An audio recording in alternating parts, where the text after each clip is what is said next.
Karena itu Bapak Ibu, mari kita semangat, mari kita bergembira dalam bermuhammadiyah. Siap. Jadi bermuhammadiyah kita harus menggembirakan, beragama pun harus menggembirakan. Jangan kemudian yang kita kajiannya menakut-nakut ini, soal neraka dan sebagainya. Kan kita juga tidak hanya menakut, tapi harus menggembirakan kalau kita ngaji. Jadi kasih motivasi untuk bergembira dengan surga dan lain sebagainya. Jadi barangkali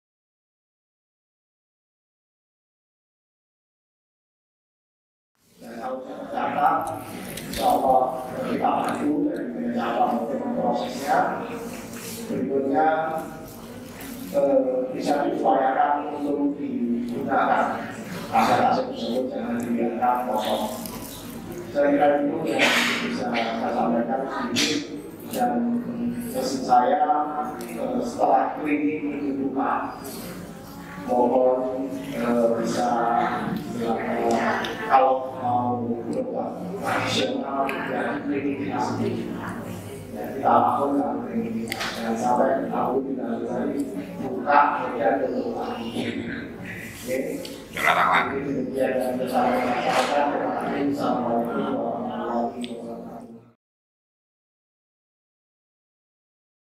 Assalamualaikum warahmatullahi wabarakatuh. Assalamualaikum warahmatullahi wabarakatuh. Alhamdulillah alladzi khalaqal mauta wal hayata liyabluwakum ayyukum ahsanu amala wa huwa al-azizul hakim. Asyhadu an la ilaha illallah wahdahu la syarika lahu wa asyhadu anna Muhammadan abduhu wa rasuluh. Allahumma shalli wa sallim ala Muhammad wa ala alihi wa ashabihi ajma'in. Qala Allah ta'ala fi kitabihil karim, a'udzu billahi minasy syaithanir rajim. Ya ayyuhalladzina amanu taqullaha wa qulu qawlan sadida. Yuslih lakum a'malakum wa yaghfir lakum dhunubakum. Wa may yuti' Allaha wa rasulahu faqad faza fawzan 'azima. Wa qala faman kana yarju liqa'a rabbih faly'amal 'amalan shalihan wa la yushrik bi ibadati rabbih ahadan. Shadaqallahu al-'azim. Yang terhormat para sepuh, bini sepuh, Bapak Ustaz, Ustazah, pimpinan cabang Muhammadiyah, Barajo, serta jajarannya, dan yang saya hormati pimpinan kantin guru, Bapak serta jajarannya, para jamaah, bapak-bapak, ibu-ibu yang hadir pada kajian pagi ini. Alhamdulillah, nama-nama kita syukur Allah. Di mana pada kesempatan hari ini Allah itu berikan banyak nikmat kepada kita. Di antara nikmat yang telah Allah berikan kepada kita di hari ini adalah nikmat sehat. Jantung kita sehat, paru-paru kita sehat, ginjal kita sehat, saluran pencernaan kita sehat pula. Yang mana saya lihat semua makanan, semua minuman yang disediakan oleh pimpinan ranting, nah, bisa dihabiskan. Yang alhamdulillah semuanya itu bisa diproses dengan sempurna oleh saluran pencernaan kita. Yang dimanfaatkan oleh tubuh itu pelan-pelan bisa diambil oleh darah kita, kemudian diedarkan ke seluruh tubuh kita, sehingga memiliki kekuatan, memiliki tenaga untuk bisa hadir di tempat yang mulia ini. Kalau Bapak Ibu yang dirahmati Allah, mohon maaf, di tempat saya itu banyaknya orang sakit yang terminal. Karena mohon maaf, karena saya ini tempatnya di Rumah Sakit Dr. Sutomo, rujukan pasien seluruh Jawa Timur. Jadi misalkan yang dikirim itu rata-rata sudah terminal, dalam artian sing nambung sing doajo nggak bisa diatasi, ya harus dikirim ke sana untuk mendapatkan pelayanan yang tambahan yang barangkali tidak ada di fasilitas Sidoarjo. Maknanya begitu kita melihat tentang parameter itu, rasanya betapa besar nikmat yang Allah berikan kepada kita.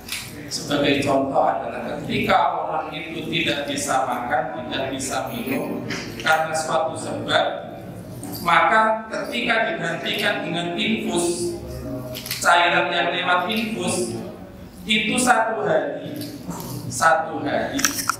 itu di atas 700.000. Padahal kalau masih kecil di sini berapa? Ya 10.000, kalau 3 kali berarti 30.000, dan itu luar biasa kandungannya, jauh lebih cukup daripada yang saya sebutkan tadi, yang 700.000 sehari. Alhamdulillah Allah berikan nikmat sehat pada kita. Alhamdulillah pula kita bersyukur pada Allah yang mana pada kesempatan hari ini Allah berikan nikmat suasana yang tenang, yang nyaman, yang enak. Kalau kita, mohon maaf, membaca, melihat YouTube tentang kabar saudara-saudara kita di Palestina, ya rasanya kita menjadi orang Islam yang memiliki saudara dilakukan seperti itu, ya kita ikut prihatin dan ikut mendoakan, mudah-mudahan Allah segera memberikan pertolongan. Nah, kita alhamdulillah diberikan kondisi yang nyaman, yang enak, yang suhunya juga nyaman, panas dan panas, dingin juga dan dingin, nyaman banget.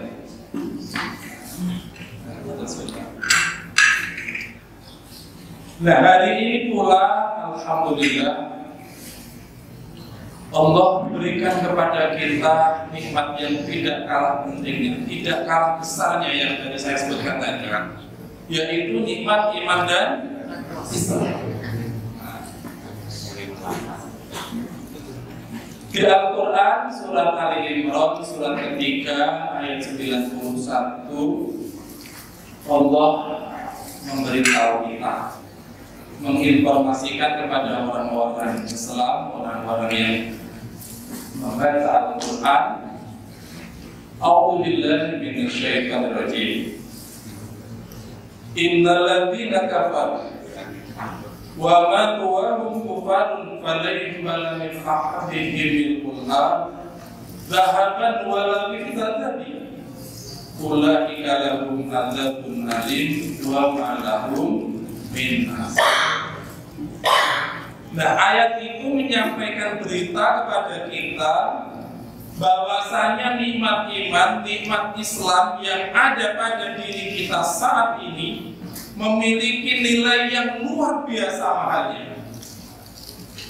Sampai-sampai di ayat itu Allah sampaikan, sesungguhnya orang-orang yang tidak beriman alias kafir, kemudian dia itu meninggal tetap dalam kondisi tidak beriman alias kafir, maka tidak bakal diterima oleh Allah emas sepenuh bumi yang dipergunakan oleh orang-orang kafir menembus dirinya dari azab yang disediakan oleh Allah. barangkali mereka dari informasi ini. Alhamdulillah, sekali lagi kita bersyukur kepada Allah yang dengan itu mudah-mudahan dosa-dosa kita diampuni. Salawat serta salam mudah-mudahan kita tercurah kepada junjungan kita Nabi Muhammad Sallallahu Alaihi Wasallam. Jamaah pimpinan cabang Muhammadiyah Sidoarjo dan pimpinan ranting Muhammadiyah Guru yang dirahmati Allah. Pagi hari ini ya 15 menit lah itu saya ingin menyampaikan yang saya tahu pada kesempatan pagi hari ini dalam rangka memburu kebahagiaan kita. Karena saya orang kesehatan, maka biasanya ngomongnya ya kesehatan.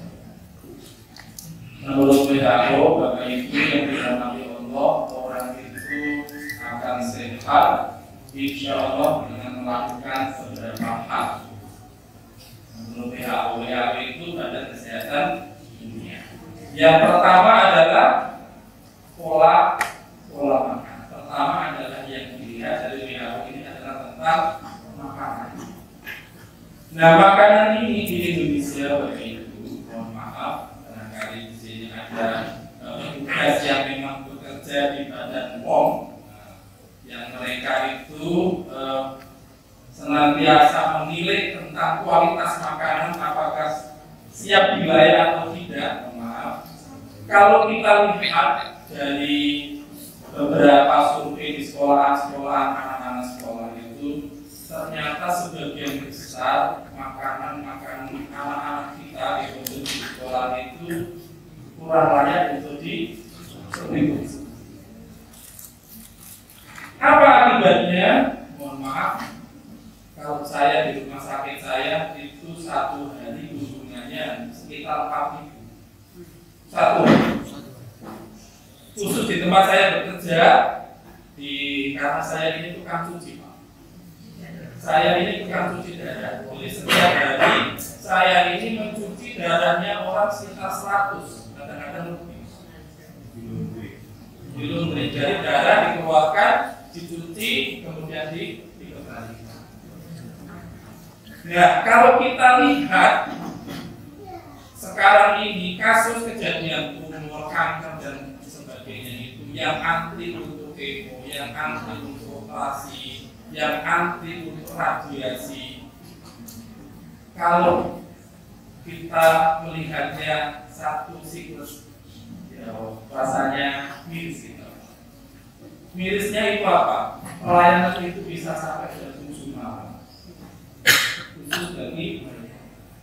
Nah, ini salah satu faktornya adalah kualitas makanan yang, mohon maaf, dalam tanda kutip. Nah, oleh karena itu WHO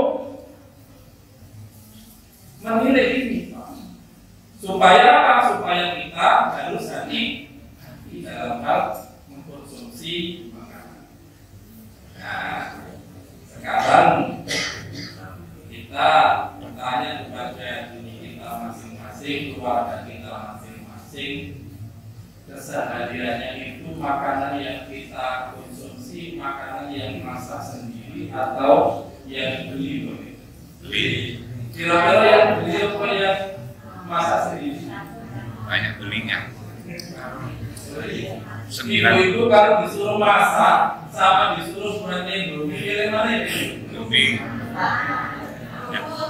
Nggak ngaku ibu-ibu. Lupa apa nggak boleh? Boleh, asalkan tidak Berlebihan. Ketika berlebihan, kadarnya melebihi dari ambang kemampuan ginjal kita, hati kita untuk menetralisir, maka dia akan mengendap di sel-sel tubuh kita. Jadi seharusnya, misalkan Bapak Ibu, mohon maaf, barangkali ada yang terjadi waktu Indomie,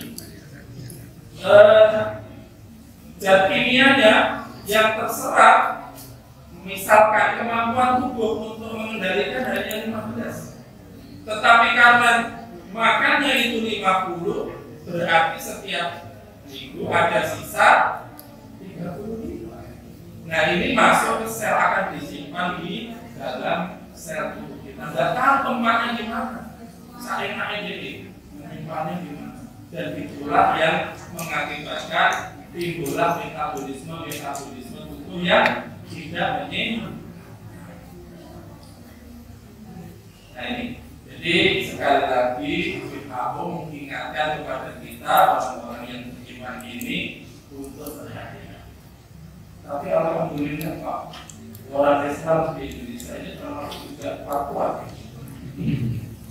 Mungkin alhamdulillah karena barokahnya itu puasa Pak itu. Saya lihat dadanya langsing-langsing dan wajahnya salah-salah yang ada di bagian ini. Berarti ahli puasa. Sehingga sehat. Kenapa Pak? Karena dengan berpuasa lebih dari 12 jam, insya Allah sisa-sisa yang tadi itu disimpan pelan-pelan diambil setiap Senin dan Kamis. Setiap Senin dan Kamis diambil lagi yang disimpan tersebut, dimakan. Nah, dipakai untuk kalori sehingga tidak menimbulkan sakit atau tumor atau nah, itu penelitian di Jepang. Oke, jadi yang kita waspadai pertama adalah makanan. Kemudian yang kedua, tidak kalah pentingnya WHO juga melihat bahwasanya olahraga ringan itu sangat dibutuhkan. Gampangannya Bapak Ibu dengan konsep ketika kita ini aktivitas, kemudian ya sedikit kita memberikan sedikit pukulan atau ini di kulit kita, di otot-otot kita, maka pembuluh darah kita yang mulai berkelok-kelok, kan orang sudah mulai tua itu kan kelihatan Bapak Ibu ya, pembuluh darahnya kan sudah bengkok-bengkok ini. Kalau kemarin ketika kita masih muda, pembuluh darahnya kurus. Nah, sekarang begitu tua, itu sudah mulai terlihat Pak, pembuluh darahnya bengkok-bengkok, berkelok-kelok terus. Nah ini dicoba menurut WHO itu diatasi dengan olahraga ringan. Kenapa aku biasa sekarang itu jam? Ternyata beda bekerja sama olahraga itu berbeda. Kenapa? Karena ada beberapa hormon memang yang langsung berpengaruh ketika olahraga. Jadi silakan walaupun setengah jam setiap hari, walaupun badannya gemuk, tetap olahraga. Siap ya Bapak Ibu? Ya. Alhamdulillah. Karena saya yakin karena subuhnya di masjid pasti sudah jalan. Kalau begitu pulangnya sampai bikin sambil berolahraga, memenuhi otot-ototnya yang kaku, sehingga sisa-sisa darah yang menempel di pembuluh darah kita bisa terlepas, kemudian bisa dimetabolisme oleh tubuh kita. Ya, kemudian yang ketiga, ternyata WHO ini sudah melihat bahwasanya refreshing bersama keluarga ini juga refreshing bersama keluarga. Ini nama kerennya ini sudah terjadwal Bapak Ibu. Iya tadi. Apalagi kalau anak-anaknya sudah mulai besar, semuanya sudah punya jadwal sendiri. Tidak apa-apa, yang penting sudah ada jadwal. Masalah ikut atau enggak. Tujuannya apa Bapak Ibu? Tujuannya adalah membawa anak-anak kita senantiasa bersama kita dalam gendongan kita. Saat ini ketidakberhasilan orang tua adalah tidak bisa menggendong anaknya dalam rangkulannya, tetapi anaknya ikut digendong di warkop.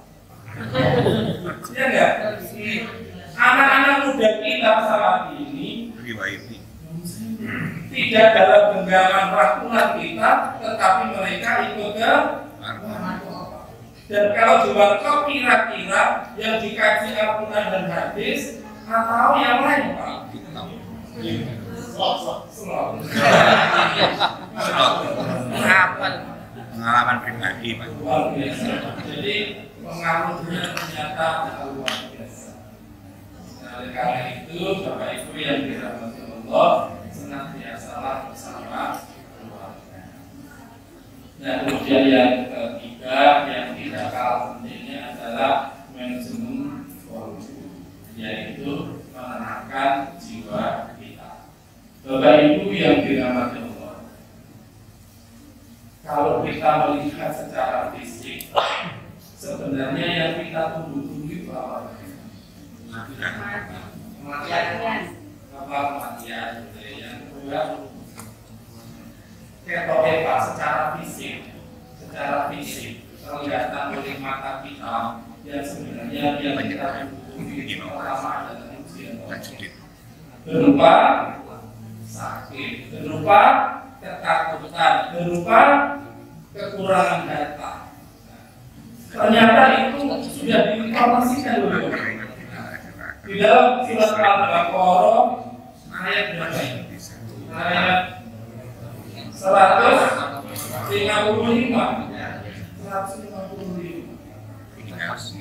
A'udzubillahi minasyaitonir rajim. Wa la nabluwannakum bi syai'in minal khawf wal ju' wa naqsin minal amwal wal anfus wat thamarat. Ternyata yang kita tunggu-tunggu Pak, menurut kalimat ini adalah ujian Allah. Berarti ada potensi. Karena kita meyakini kebenaran Al-Quran, maka akan ada potensi yang saat ini terjadi pada keluarga kita dan ada pada kita, yaitu ketakutan. Maaf Pak, Bapak Ibu, saat ini sudah mulai melanda generasi cewek-cewek kita, usianya sudah 25 ke atas. Nah, orang tua mesti ada rasa takut. Demikian juga ketika menjelang usia pensiun. Nah ini, ketika menjelang usia pensiun biasanya gimana Pak? Ada rasa takut juga. Jangan-jangan cukup pensiun nanti. Jangan enggak cukup. Nah, alhamdulillah ya Allah, ternyata kita ini sudah diingatkan lewat Al-Quran. Kemudian yang akan terjadi pada kita yang kita tunggu-tunggu, yang kedua adalah kematian. Nah, ini hal yang sudah pasti karena kita sudah semuanya calon semuanya, makanya tinggal tunggu saat. Ada sebuah ini Pak cerita,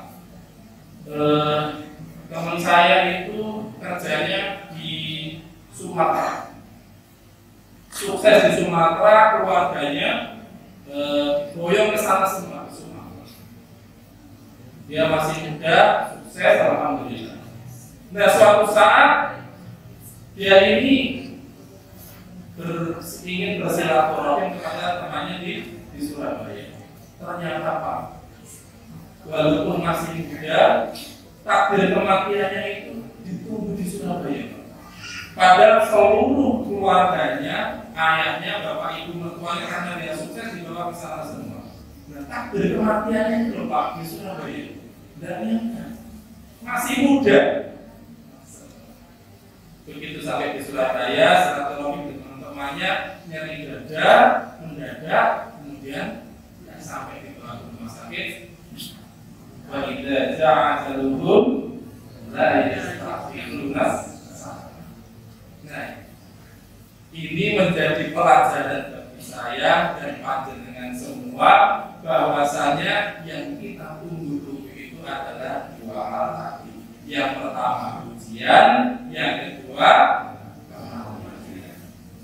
Setuju ya Bapak Ibu?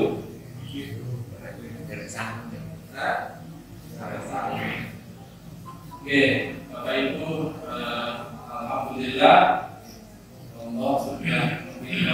memastikan kepada kita bahwasanya kita ini orang yang sukses. Dan untuk sukses itu ternyata tidak susah menurut Allah. Hanya perlu perjuangan. Hanya perlu perjuangan. Di dalam surat Fatir, surat 35 ayat 29, di situ Allah memberikan resep supaya kita termasuk orang-orang yang sukses, yaitu orang-orang yang bahagia. Nek orang itu juga nek pedagang itu Bapak Ibu, nek untung banyak, kira-kira seneng apa malas? Rata-rata di sebagian besar ya harusnya ya senang gitu. Nah, Allah memberi kabar kepada kita lewat ayat itu bahwasanya orang-orang Islam memiliki potensi untuk berbahagia asalkan dia bisa melaksanakan 3 hal. Kunci 3 hal itu. A'udzubillahi minasyaitonir rajim. Innal ladzina yaquluna billahi wa aqamus shalah wa anfaqu mimma razaqnahum sirran wa ada 3 hal yang akan dilakukan oleh orang Islam dan dia akan menjadi orang berbahagia kalau dia bisa melaksanakan 3 hal. Yang pertama adalah yaduluna kita orang-orang yang senantiasa mempelajari, membaca, menerjemahkan, memasukkan dalam kalbunya dan mengamalkannya. Apa itu? Alhamdulillah Pak, tadi kita tercengang anak masih kelas berapa ya? Yang tadi bersama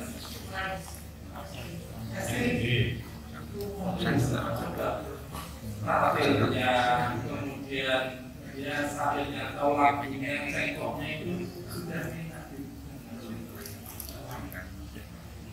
Nah, ini adalah bagian daripada melaksanakan konsep yang pertama, yaitu senantiasa membiasakan diri kita membaca Al-Quran. Kira-kira awak dhewe kalau kelompok bandai wajus tidur yang mana ya Pak? Ada yang ikut kelompok bandai wajus di PLN dulu ini Bapak Ibu. Di Muhammad dan Kalian Sabak Ibu. Luar biasa, alhamdulillah. Yang penting berarti ada target Pak. Jadi setiap hari ini kita pastikan ada waktu yang sudah memang kita jadwalkan, kita peruntukkan untuk membaca Al-Quran. Alhamdulillah dari wajah-wajahnya Nun Sewu sudah semua. Tinggal mengistiqomah. Jadi Gusti Allah dalam surat Fussilat, innal ladzina qalu rabbunallah tsumma istaqamu tatanazzalu alaihimul malaikah. Istiqomah biasanya begitu ada urusan penting, kemudian ya walaupun kadang-kadang berlibur itu lupa dengan bacaan Al-Quran. Saya punya seorang pasien Pak yang cuci darah sudah 12 tahun. Jadi cuci darah itu seumur hidup seminggu 2 kali. Karena memang maaf orang cuci darah itu bukan obat ya. Cuci darah itu hanya mengganti saja, bukan mengobati. Jadi ada sanak familinya yang cuci darah, sampaikan bahwasanya cuci darah itu hanya menggantikan fungsi ginjal yang rusak, mengobati. Jadi dia hanya membantu membersihkan sampah-sampah tubuhnya supaya terbuang, terutama minum. Kan awak dhewe tidak kuat Pak minum, menahan minum itu. Kita sehari paling tidak harus minum 1,5 liter. Kalau orang cuci darah Pak, hanya sedini lebih sedikit itu 1 hari. Nah terima-terima lewat beliau ini umum sudah dibatasi beberapa pasien saya itu sudah cuci darah 12 tahun.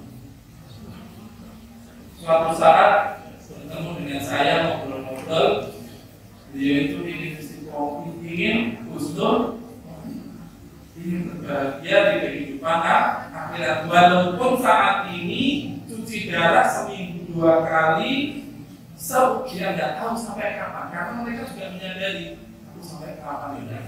Pokoknya cuci ya setiap Senin sama Nah, alhamdulillah ibu ini ingin husnul khotimah. Apa yang dilakukan? Yaitu tadi 3 hal tadi itu saya sampaikan. Dan alhamdulillah Pak, alhamdulillah di waktu ada peristiwa COVID yang kapan itu membunuh banyak orang itu, ya memang ya kenyataannya faktanya demikian, karena di tempat saya bekerja itu hampir 30% pasien saya itu meninggal dengan waktu COVID itu. Jadi pasien saya itu kan totalnya hampir sekitar 300-an lebih. Nah itu 30%-nya itu meninggal. Nah di akhir kehidupannya orang yang cuci darah tadi yang 12 tahun tadi itu dia ingin terus berkopi. Apa yang dilakukan? Utamanya Pak, dia membaca Al-Quran. Tidak pernah, tidak setiap malam, tidak pernah, tidak setiap malam seperti mewajibkan dirinya membaca 3 qul. Qul Ahad, Qul A'udzu birabbil falaq, Qul A'udzu birabbin nas. Ditambah karena beliau itu menghafalnya sudah mulai sulit, itu Al-Mulk. Dia itu mengistiqomahkan diri luar biasa. Suatu saat tak dengarkan itu coba dengan bacaan dengarkan luar biasa. Dia bisa dengan pelan-pelan membaca Al-Quran itu sampai selesai. Nah, ini menjadi pelajaran bagi saya dan panjenengan semua. Kira-kira bisa nggak mengistiqomahkan membaca Al-Quran? Sesudah kalau kita kiai siap ya? Alhamdulillah. Jadi ternyata resep yang pertama gampang, yaitu membaca mengkaji Al-Quran. Gak peduli ngomong, ternyata dari fakta ini kan gak peduli ngomong Pak. Dan saya yakin gak peduli ngomong gak duit juga. Mohon maaf kalau di Indonesia harus gak duit. Paling ya mungkin SPP untuk telat gitu. Maka di Jawa dulu, Jawa. Oke, kemudian yang kedua, resep dari Allah agar kita menjadi orang yang berbahagia, orang yang beruntung, orang yang tidak pernah rugi, yaitu buah al-khomus. Tetap menegakkan. Kira-kira kalau sholat nunggu orang kaya berarti tidak. Orang sakit bisa sholat, pasti masih bisa. Ibu ini setiap sholat duhur dengan kondisi cuci darah masih bisa sholat.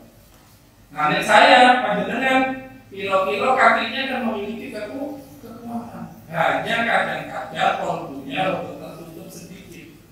Nah, sehingga apa? Sehingga ini melangkah menuju ke masjid itu tandanya adalah yang disampaikan tadi oleh ketua presiden kita. Mayoritas dari sekian ratus masjid itu subuhnya kurang dari 1. Nah, kira-kira kita termasuk yang di situ atau tidak? Kira-kira. Jadi Bapak Ibu, kira-kira awak diri yang gimana ini? Alhamdulillah Pak, kita termasuk orang yang ada di Sofi. Tinggal kita mengajak istri dan anak saja itu. Sing paling sering kegagalannya adalah gak bisa ngejak anaknya awak. Sehingga generasi masjid di mana saja itu susah kamu. Saya ini takmir masjid sudah beriman Pak di depannya rumah sakit waktu hari itu buat selamat itu. ya mencari generasi muda itu susah di samping-samping. Padahal waktu masih saya produktif itu setiap anak jamaah itu ada takmir yang fungsi di sana. Sudah seperti itu. Begitu coba saatnya dikurangi, dia nggak masjid Pak.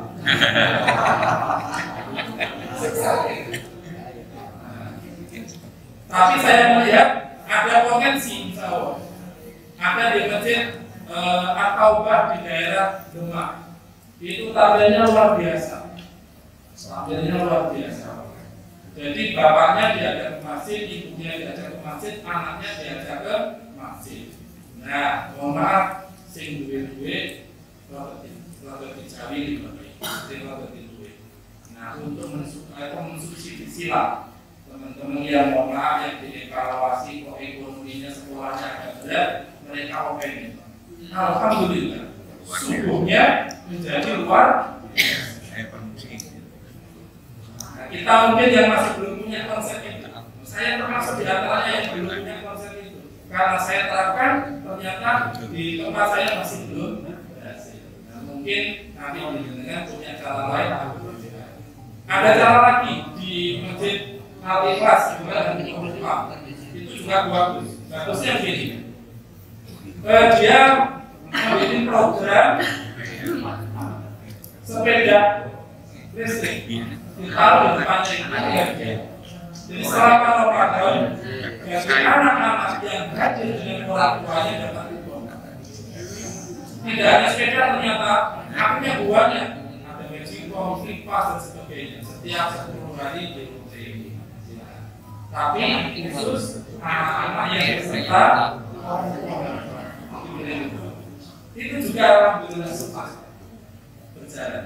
Nah, mudah-mudahan kita ini juga termasuk orang-orang yang bisa kegiatan itu mengajak anak kita untuk berjamaah di masjid. Ya tentunya kita dulu baru mengajak anak istri. Kita yakin bahwasanya dengan sholat insya Allah akan mengerjakan usaha. Yang terakhir Bapak Ibu yang dirahmati Allah, wa anfaqu mimma razaqnahum sirrau wa yaitu kita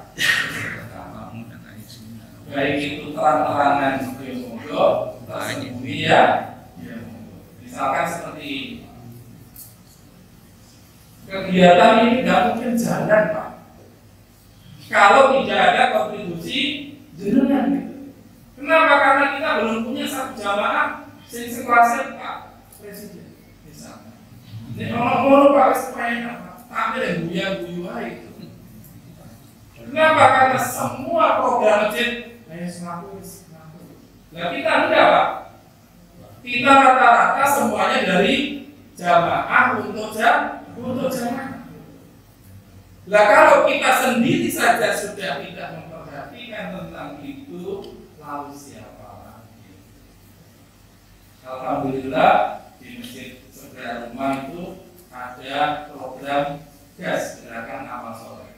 Jadi semua jamaah yang 2, 3 kali, 4 kali jamaah di situ ditanya, ada tim yang menanya namanya, kemudian nomor HP, kemudian di WA. Setelah ngomong beberapa ini di WA bahwa di sini ada program gas gerakan amal soleh. Gerakan itu tujuannya adalah yaitu untuk mensejahterakan masjid dan jamaah, tidak mengurangi uang kalian. Alhamdulillah Pak, di sebelah saya walaupun jamaahnya masih sedikit, 1 bulannya masih dapat 3,5. Terakhir kemarin itu 4.200.000 1 bulan. Padahal kita hanya kesehatan dia diingatkan. Alhamdulillah 50, 20, 100. Nah itu ternyata bisa terkumpul 4 juta yang bagus.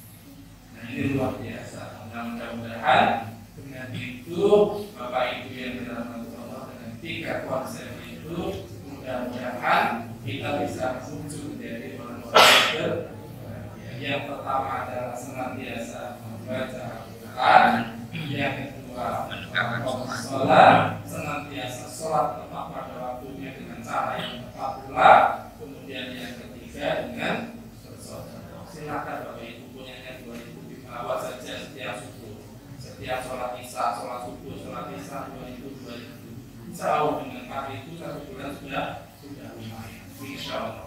Kalau itu ada senantiasa di keluarga kita, insya Allah pelan-pelan kita keluarga kita menjadi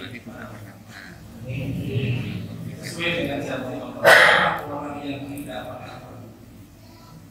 Nah, demikian juga tadi yang saya katakan tadi, orang-orang yang senantiasa istiqomah membaca Al-Quran, melaksanakan sholat, kemudian infak dan sholat. Ketika dia meninggal, maka malaikat Allah akan datang memberi informasi yang menunjukkan al-khawfu wa basiru bil jannati untuk. Nah, itulah Bapak Ibu yang dirahmati Allah. Sebelumnya yang saya sampaikan di pagi hari ini sudah saya lebih seperempat sesuai dengan yang saya sampaikan tadi, kurang lebihnya 15 menit sampai 20 menit. Bapak Ibu, saya kira itu yang saya sampaikan di kajian pagi hari ini. Mudah-mudahan dengan semua senantiasa diberikan oleh Allah sehat, senantiasa rezekinya berkah, telah dikatakan oleh Allah dalam kondisi husnul khotimah. Kita berdoa di pagi ini. Alhamdulillah minasyaitonir bismillahirrahmanirrahim. Alhamdulillahirabbil alamin. Hamdan syakirin, hamdan rahim, hamdan yuwaffi ni'amahu wa yukafi mazida. Allahumma shalli ala Muhammad wa ala ali Muhammad. Allahumma ighfir lil muslimin wal muslimat, wal mu'minin wal mu'minat, al-ahya'i minhum wal amwat. Allahumma ighfir alaina sallallahu alaihi wa sallam muslimin. Ya Allah, ya Rahman, ya Allah, ya Rahim. Engkau Maha Pengasih, Engkau Maha Penyayang, ya Allah. Sayangilah kami, sayangilah kedua orang tua kami, sayangilah seluruh keluarga kami. Ya Allah, ya Ghafar, Engkau Maha Pengampun, ampunlah dosa kami, dosa kedua orang tua kami, sayangilah mereka sebagaimana Engkau mengasihi, menyayangi kami dua kecil. Ampuni pula dosa seluruh keluarga kami, ya Allah. Guru kami, ya Allah, dosa kami, ya Allah, kiai-kiai kami, ya Allah, dosa kami, ya Allah, orang-orang yang senantiasa memberikan ilmu dan pasangan kepada kami. Ya Allah, berikanlah kami kekuatan menjalankan usaha ini, ya Allah. Istiqomah dalam ketaatan, ya Allah. Istiqomah dalam menghindari seluruh kemaksiatan, ya Allah. Istiqomah menjalani kita kehidupan hidup, baik yang senang maupun yang tidak. Dan matikanlah kami dalam kondisi muslim. Allahumma alaina sabra wa tawakkal muslim. Rabbana wa lana anfusana wa in lam taghfir lana wa tarhamna lanakunanna minal khasirin. Rabbana atina fid dunya hasanah wa fil akhirati hasanah wa qina adzabannar. Walhamdulillahi rabbil alamin. Subhana rabbika rabbil izzati amma yasifun wa salamun alal mursalin walhamdulillahi rabbil alamin. Assalamualaikum